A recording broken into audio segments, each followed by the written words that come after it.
Hello, everyone, and welcome to Card Subject to Change, the podcast by the fan for the fan. Of course, we are sponsored. We are sponsored by and powered by Lopez Pizza, built by Durham Remodeling, and colored by Ryan Allison Tattoo. A very special episode here, CZ, episode 200. But that's not why it's special. Of course, it's a milestone for us, but we got bigger things in store for the fans. With me is my co-host. We are the co-champs of the For Frequency's Sake Tag Team Championship Network. He is the one. He is the only. He is the wizard, CZ. Wiz. It's episode 200, but there are bigger things in store.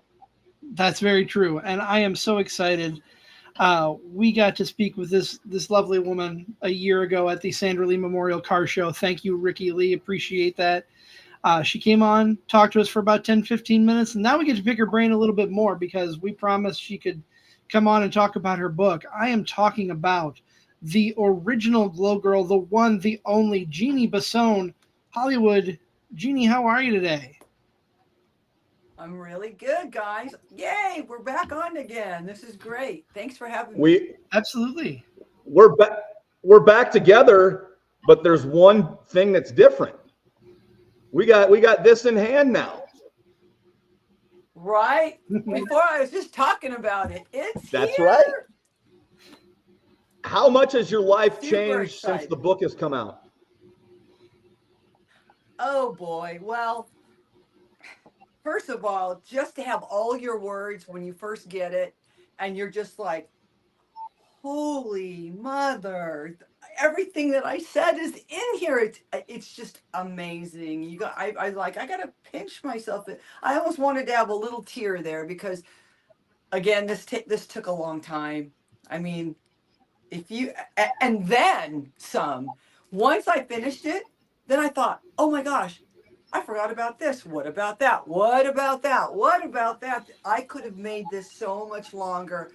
But I looked and I'm like, okay, that could be a part two. If I ever want to do a part two, why not? I'll add all of that in.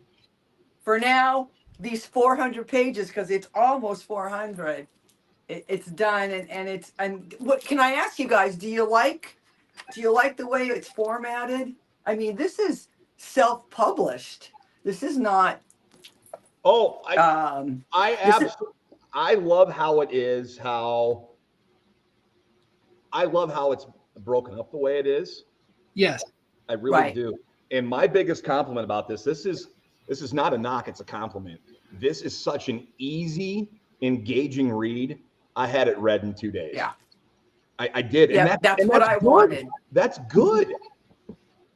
That's really good. I'm the same. I've had the book sitting here for probably 3 months, and I wanted to read it well before I could, but things just getting pushed aside and pushed in the way.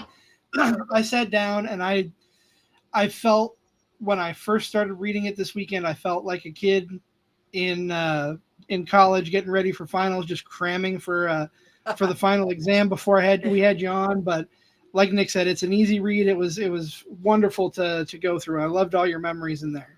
Thank you. That was what I wanted. I did a lot of due diligence. What should I do? I thought, well, I'm going to do it in parts. Part one's going to be Jeanne growing up.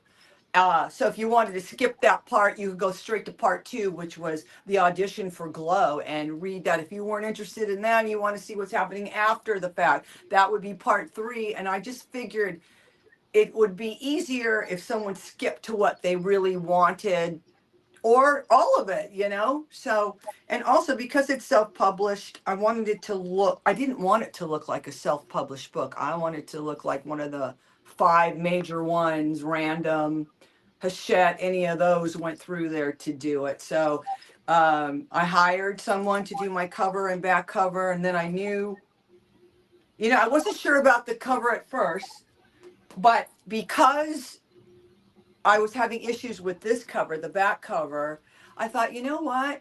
I paid for this photo shoot a long time ago. Those are mine. That's mine. So it was a color photo. And I'm like, okay, which I said to my cover designer, I go, I want pink and black, gray tone. And then she came up, I go, let's make sure that the lollipop it was red. You know what I mean? So I love it. It's exactly the colors. Hollywood wore these colors. And she's a brat. She's a heel. So that way you've got your lollipop in hand there. Yeah. I'm very happy with it. I'm going through a couple people that I have in here. I'm going to add that. And that's one thing that's cool about self-publishing. You can go back in if you need to, because it's print on demand.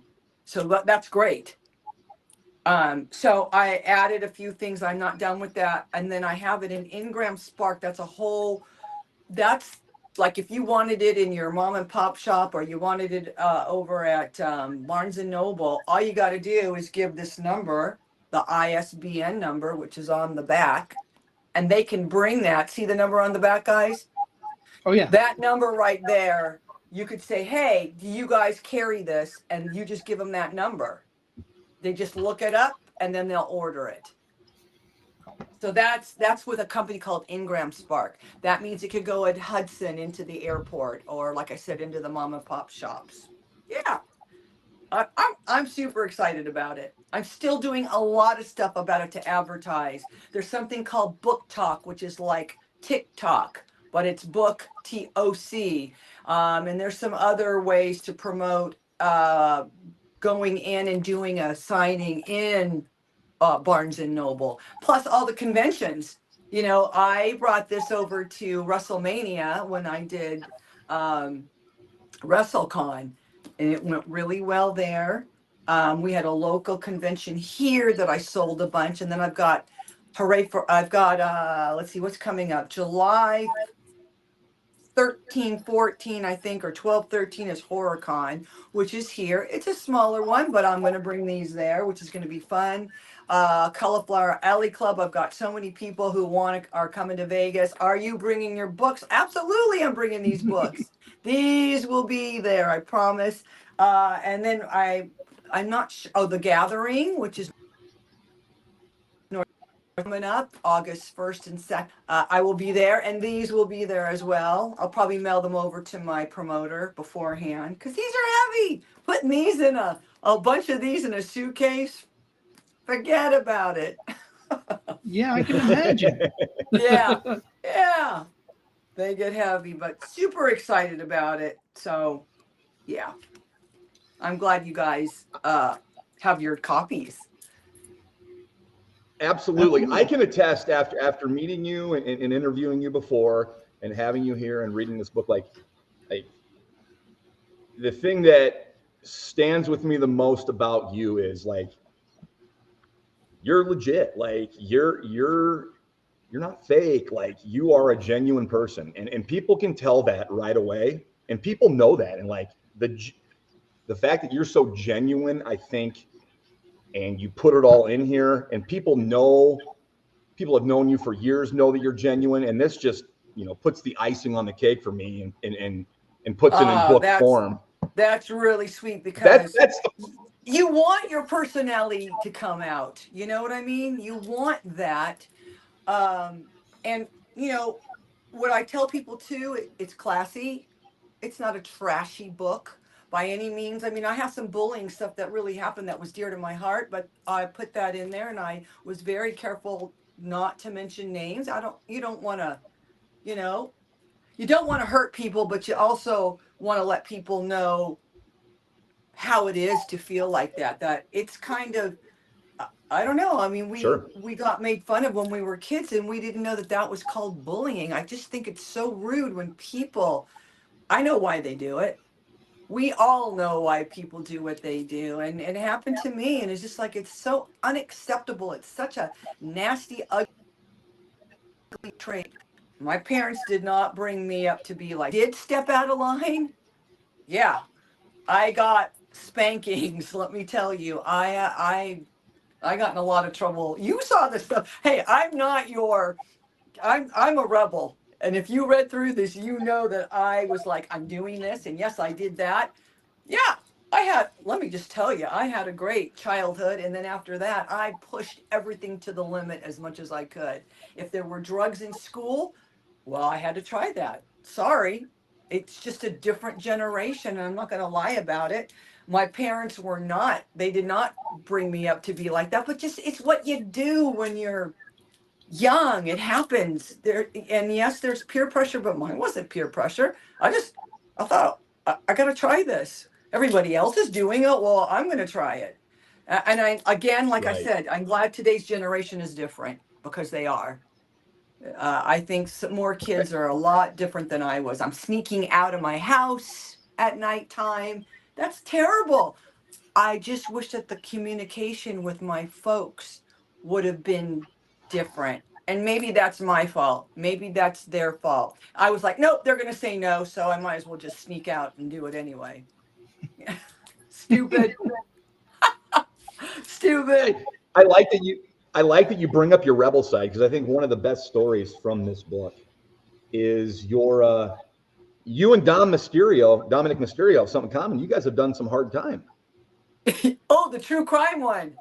And you know what? I put that in there last minute because I didn't remember it. And one of my book mentors, and bless his heart, Bob Harris from Vancouver, he said, Jeannie, do you have any true crime? And I kept thinking, stealing a pack of gum is not a crime, right? I like the crime. And then I remembered, I pulled that out, and I am not making any of it up. I changed his name. Okay. I changed the name, but man, Chris, have you ever been on surveillance before? No, probably not. Have you? That you know Not that I of? can remember. Oh, you would remember, Chris, if you were tagged by cops and FBI. It is the most scariest thing ever. When you've got someone knocking on your door, on your mom and dad's door. Okay, that's worse. I was just happened to be there. Oh, it was so embarrassing. And I was like, oh my God, they told me I'm going to go to jail for each page of this loan that I signed. I'm like, oh my God, I'm going to sing like a bird. Yeah, he was into this. Yes, he did.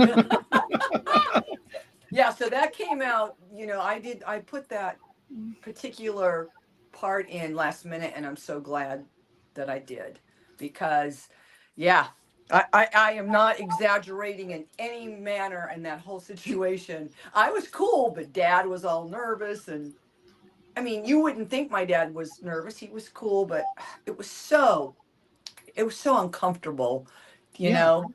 It was uncomfortable to have your parents think, yeah, she's doing it again or whatever, you know. Yeah. So you mentioned adding that story out in the last minute. I Yeah. kind of want to hear about the process that you went through from start to finish getting this book written and put out there. The process is just one. You know what I do? I remembered a lot, and thank goodness that I remembered a lot of it, because so when Glow headed, I had notes written down right after the show ended, and I'm glad that I did, because not that I didn't remember things, but sometimes you don't remember the time, the date, the airline, you guys, those specific details. So I had to go back to that, which is like, oh, good, that's great. Being grown up as a kid, I did call mom and dad on occasion, or when I went over to visit. How did what year was that, Dad? What year was that, Mom? And blah, blah, blah, blah. And especially like, I forgot when I was just over there for Father's Day, we were talking about Ancestry.com, and I saw mine and I looked at it. So I'm going to change a couple of things in there. Like 47% of me is Italy, Southern Italy. And then there's Ireland on my mom's side. And then there's indigenous peoples, Mexico, on there as well, and that was like 8%. So I was like, wow, this is kind of cool. Yeah. Have you guys ever done that? The DNA test? I've never done that. Yeah, you might not want to if you're a bad guy. You may not want to give them your DNA in case you've done something. What are you saying, Hollywood? What are you saying? I don't know. I'm just saying. We all know he's the joined by troublemaker Hollywood of the here. group. So I am the sorry. troublemaker of us two. I am. We're joined So by. that's why you related with some of my stuff. I mean, when they said, That's right. Absolutely. were you I could. partying? Were you partying? Well, I never turned down blah, blah, blah. I didn't. Okay, I'll do it. Right. Now, my sisters, let me just tell you, my sisters who are younger were opposite of me. They're very good kids. The oldest, learning the hard way, which I always did. But, you know, as I got older, I changed. I'm like, okay, I've done that. Less drinking. You can't look or still wrestle when you are doing bad stuff. I don't smoke. You know, I never really did. You know, kids in school were smoking pot. Yes, I tried it for a while. I loved it. I listened to Led Zeppelin as much as I could. Smoking, you know, out in the backyard when mom and dad were gone. The guy next door had pot plants. I'm like, woo! I didn't know anything about, I'm thinking that you can get high off the leaf. Didn't know anything about buds, that's what you were supposed to be taking. I Right. mean, you know, just stupid things. And then the bands playing next door when I was a kid. That was my love for live music immediately. Just sitting up there and watching a band that I thought was the Rolling Stones, which were not. They were doing covers. I didn't know what covers were. So I'm thinking, oh, that's the Rolling Stones. Wow. Right. But that was my love for that, you know. And then sports, coming into sports with Glow. My dad was the coach for me and my sisters when we were playing softball. And in school, I lettered in softball. I played volleyball. So I did. And then, of course, lots of boys on my street. So rather playing with my sisters, I needed more competition. So you're going to play with the boys. They play harder, smarter. And they also became my best friends during that time until I got into 7th grade when I went, whoa, wait a minute. I like boys. So Chucky, we can't play anymore. See ya. Bye. Poor Chucky.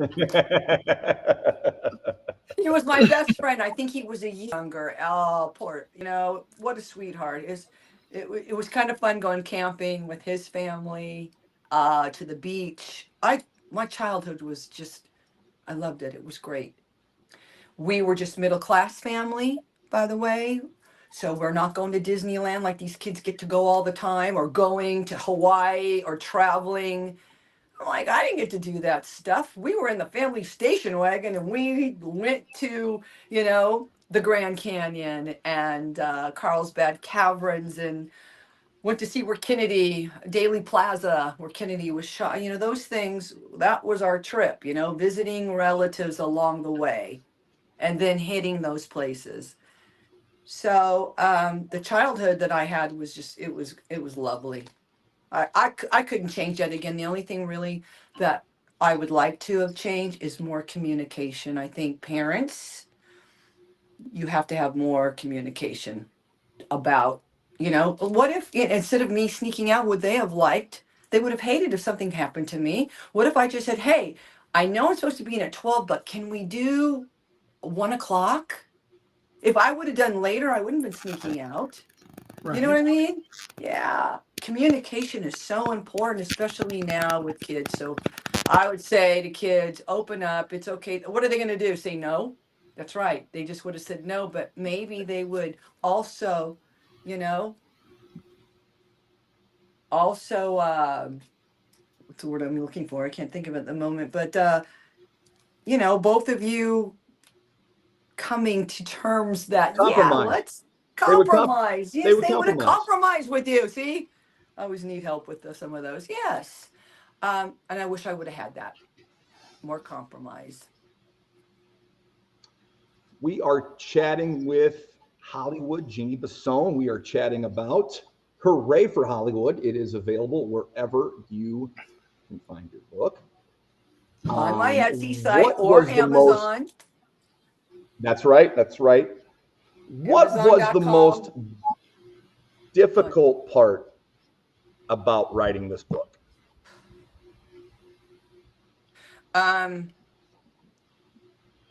Getting the words right together. I had help too. I had an editor. I can also say that you should not have more than 2 people helping edit, because that was a nightmare.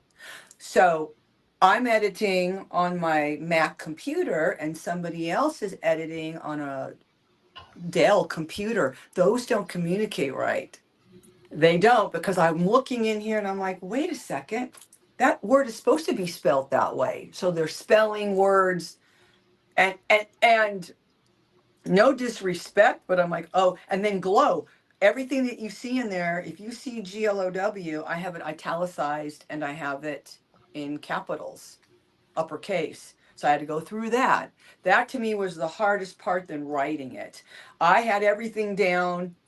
What was most easier, what was better is talking into this sometimes and talking into that, instead of like, and then I also had help from Dan Murphy. And I love Dan Murphy. He's up in New York. And Dan and I worked through this with live videos back and forth.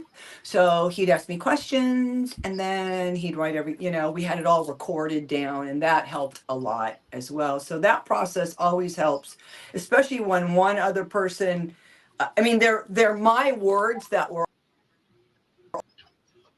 somebody who knows how to put those words together. And I did say, yes, you guys, don't give me $10 words. I want words that are easy for everybody, that they can just go through it and read it. And I had a friend who also was writing a book the same time I was. We went to school together, and hers had nothing to do with wrestling. I read hers, you guys, and I don't read that fast, but it's about her life, and it was easy to read, and I got through it really quickly. And hers was about 300 pages. So there are times where I don't like to read a lot, but when I'm interested in that person, if I'm interested in their story, it goes by quicker. And I'm busy too, like you guys. Sometimes I've been on a flight, I'm on it up at 4 o'clock in the morning. And at 6 a.m., once I get on my flight, I'm like, I just want to close my eyes. I got a gig.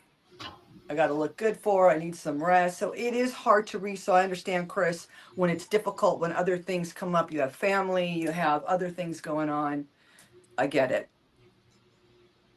So we talked about, and I appreciate that. It's hard to sometimes sit down. Like It is. for me, when I read, I'm usually, I'll be honest, I'm reading on my phone. I've got a Kindle app.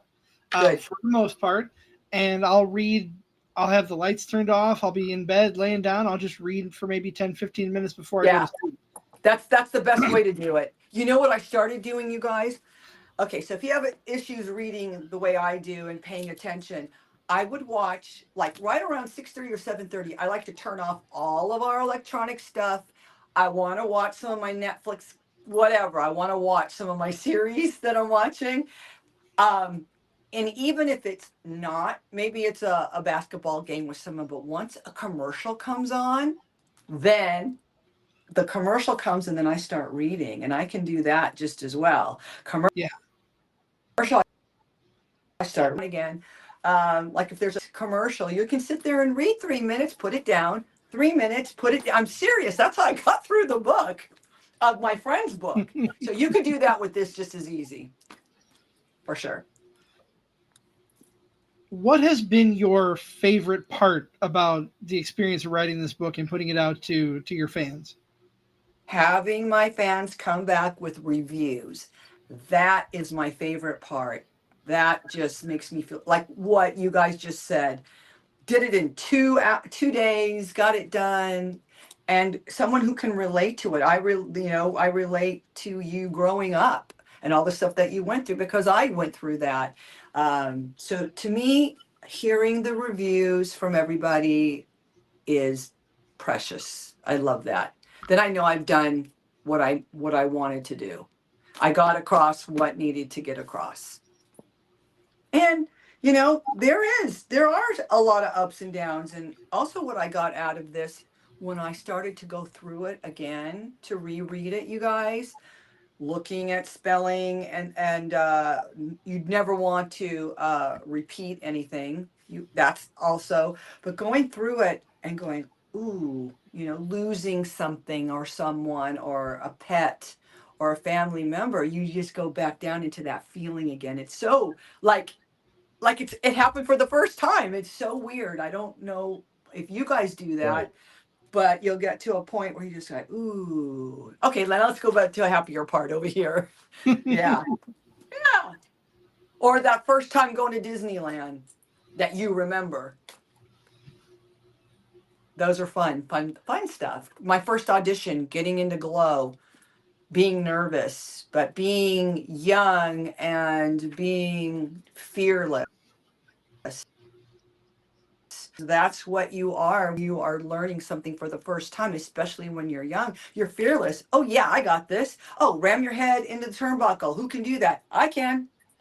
I also had sense up here too to know when someone says, can you or who, your arm raises immediately. You give not 100%. You give all you got. You give 110, and you can't, you know, even if you still need to learn, just like I did. I'd never been in front of a camera or on TV, talking in front of a camera or in front of a live audience like that. That's super scary. And you overcome that. You just do it. And then the character, Hollywood. I mean, we may have said this before, being the heel. What is the heel? What does the heel do? Who is Hollywood, you guys? What, she picks pockets, really? Well, can she do something else? Hey, you know, hey, hey, hey. There are worse gimmicks. I mean, you could have been walking around with a toilet plunger. those girls were funny. Yeah, I could have. Those were the heavy metal sisters playing Yep. the housewives. They were so talented. They knew that they really couldn't wrestle their backs, but they also together as a team were doing comedy sketches, and they just went up to the producers and said, hey, can we add this instead? This would be our gimmick. It's better for us. They said, yes, let's do it. And that's how they got their gig playing the housewives without doing a lot of wrestling. They were so funny. What is the No, one thing that Hollywood today would go back and tell Hollywood during that Glow period? Gosh, that's a hard one. You know what? Hollywood today would have said to Hollywood back then, now this is just, it's not really a lesson, but what I wanted to do is direct our shows. Okay, that is be behind the scenes. Hello, what was not going on in my brain to direct our show? Some of them I would have loved to have Matt Simber be behind the camera helping me direct. That I always think, take it to another level, you guys, because we're all going to be older, and I still wrestle. I'm careful, but I'm 60, 62. So I know I still people will don't believe wrestle, that. I still don't believe that. but I am, and it's a good thing. And I will tell you this. I work out like we talked earlier, and I try to eat well sometimes. I do like my Captain Crunch cereals and all that crap, but I do it in moderation. But you don't want to be landing and, God forbid, break a hip or something. So people will say, Hollywood, how long do you plan on doing this? I'm going to keep doing it until my body says I can't do it. And your body doesn't lie. Yes. Do I have to in my shoulders? Yes. Does my lower back? You just stretch, do some yoga. But I love what I do, and I've been doing it for so long. So going back, this Hollywood would say to the other Hollywood, I wish I would have had an agent and went into acting. I had so many people saying, you need to do this. And I was just so, for 4 years that long, I needed just a break. I wanted to be a regular 20-year-old. I didn't want someone saying, you got to be home at this time, just like how my parents told me I had to be home because we have a show. You're not supposed to have guys in your room. I mean, just you wanted freedom and you didn't have a lot of freedom. So there was a lot of controlling. I wish, again, now, I was very lucky because season 3 and 4, I did get to leave for a little while. We would finish filming on Saturday evenings. I'd take a flight home and come back on Wednesday. And then Wednesday, Thursday, Friday, prepare for the show, do the show Saturday live. And we didn't just do one match. I was in 4 or 5. So then trying to concentrate. So what I'm saying, doing those 4 seasons, I wasn't ready to go on to the next level of something else. I just wanted to just be a normal a normal young lady and go see the band, have a boyfriend, just do what you do. Life, enjoy your life. Speaking of Hollywood, we're about half hour in. I know you have limited time with us. I have a night. We've got some more time if you've got some time. Which we have a little more, but I want to ask you. You have your hands in so many different ventures right now. I want you to tell our listeners, our viewers, where or what everything you have to offer and where we can find your different ventures out there. I love that. So if you guys are interested in this book, and you can find that really at my Etsy site. If you want it autographed, that's just saying Etsy. If you go to the Etsy site, which is, it's Hollywood Glow or Hollywood Glow, you guys can find it. You can just autograph it there. You can also get it at Amazon. Amazon, simple, easy. They'll get it to you in a couple of days. I have soap, by the way. My soap company is called NashvilleBotanica.com. Here's one of them. I love this one. This is my lavender, which is great. Lavender bud. What is this? Oh, black raspberry vanilla. That smells amazing as well. I have all different ones, but that I have an Instagram for that, and that's Hollywood Botanica with a K. And if you're interested in following me at Instagram, it's official Glow Hollywood. What else do I have? I have X, which is Glow Hollywood. And then if you guys are Facebook people, I'm on Facebook too. But you have to find me by putting in my last name because the other ones are gone. So there's either Hollywood. I have a Hollywood page, just regular Hollywood page on Facebook, and my last name, Basone, first name, Jeannie, middle name, Marie. That's how you'll find me on Facebook. What you mentioned, making soap. What drew you to that? I'm just curious how that started. Yeah, you know what? This is before COVID, so it wasn't wash your hands, everybody. This was about 2018, and I really love products that don't have a lot of crap in them, preservatives. And so I was looking at some soap around Christmas time, and I'm picking up the soap at this kiosk in the mall. I'm smelling it. I'm looking at it. I looked at the ingredients. I'm like, I could do this. So I figured, let's look at YouTube videos. Let's get a book. Let's look at all this stuff first and see first if I can do it. So it takes, not everybody, they say, oh, everyone can make soap.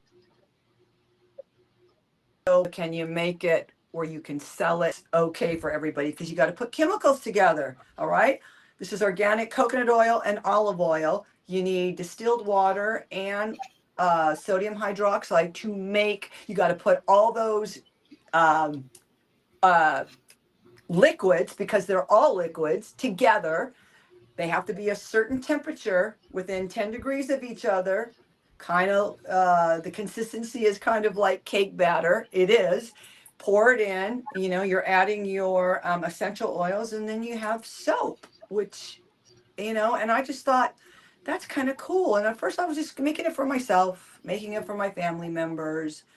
Then I started giving them away for gifts as well. And people were like, this is cool. You should sell it. And then I decided to do that. And then the Nashville International Airport has my soap inside there called Nashville Jam Session.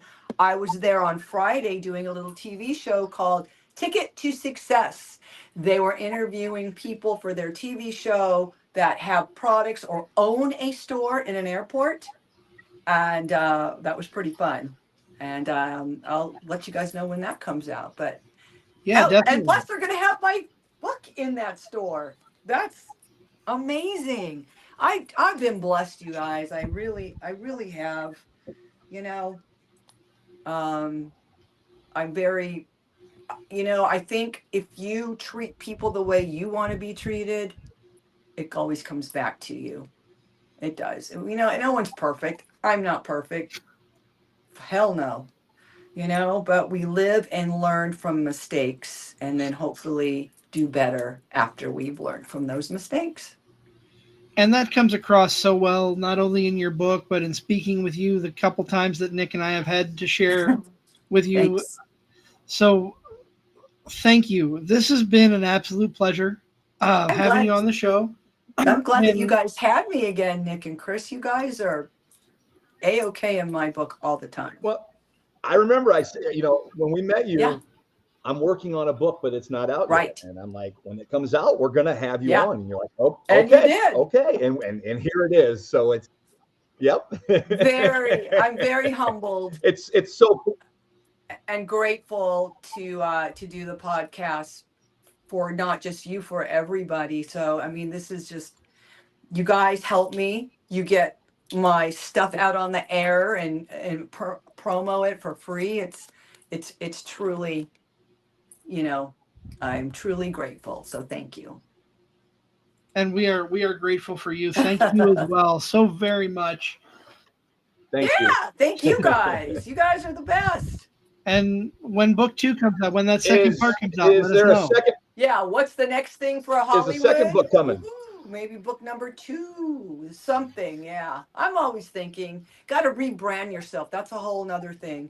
What you want to continue in this, rebrand, do something else. The conventions I love, so I will keep going to those conventions. I love meeting you guys. I love meeting our fans. That's the biggest high right there, because without them, you and I wouldn't have this podcast going on right now. Very true. Very true. And it's perfect you say that, because we kind of pride ourselves. We're like, we're the podcast for the fan, by the fan. We're just a couple of fans that love wrestling and wrestling adjacent stuff. And we got to meet you through mutual friend, Ricky Lee, that put on his show. Yeah. St. Memorial Card Show. And what a blessing that was to meet you. Thank you. And that day. And what a blessing that you came back after putting the book out. And the book is a lot of fun.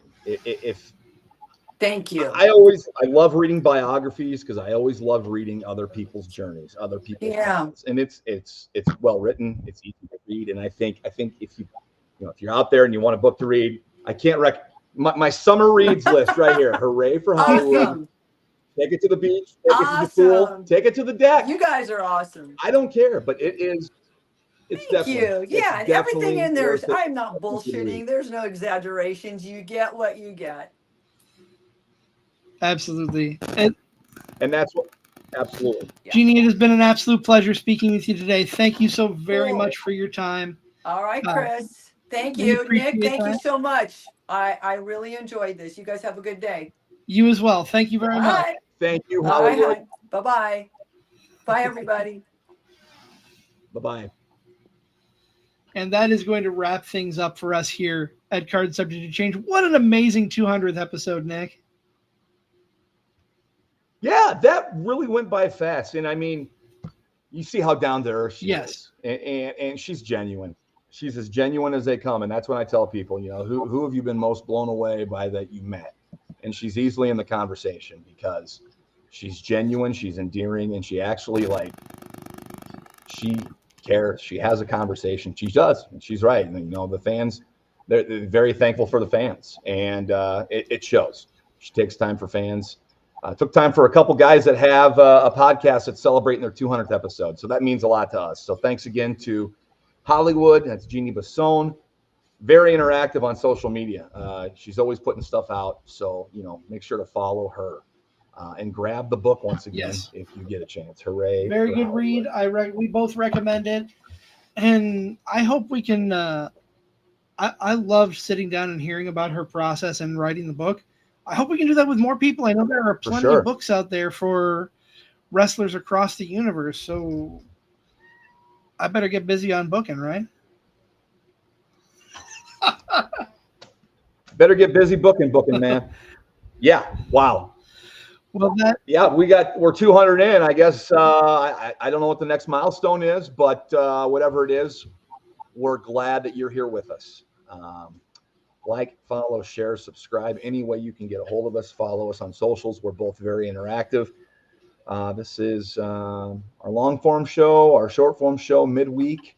The Kick Out airs at 6:00. Make sure you tune into that. We delve into a little more discussions that we didn't cover on the show.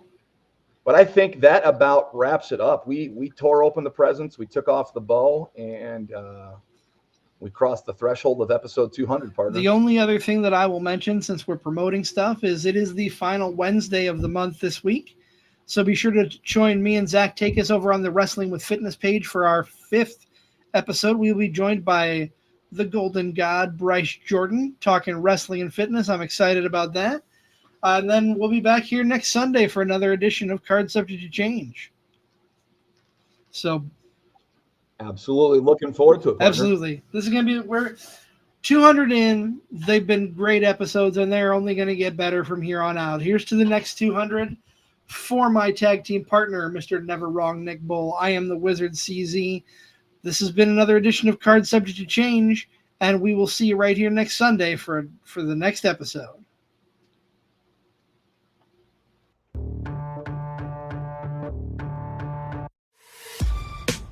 This has been a For Frequency's Sake Podcast Network production. For more great content, subscribe to For Frequency's Sake on YouTube, Facebook, and Twitter.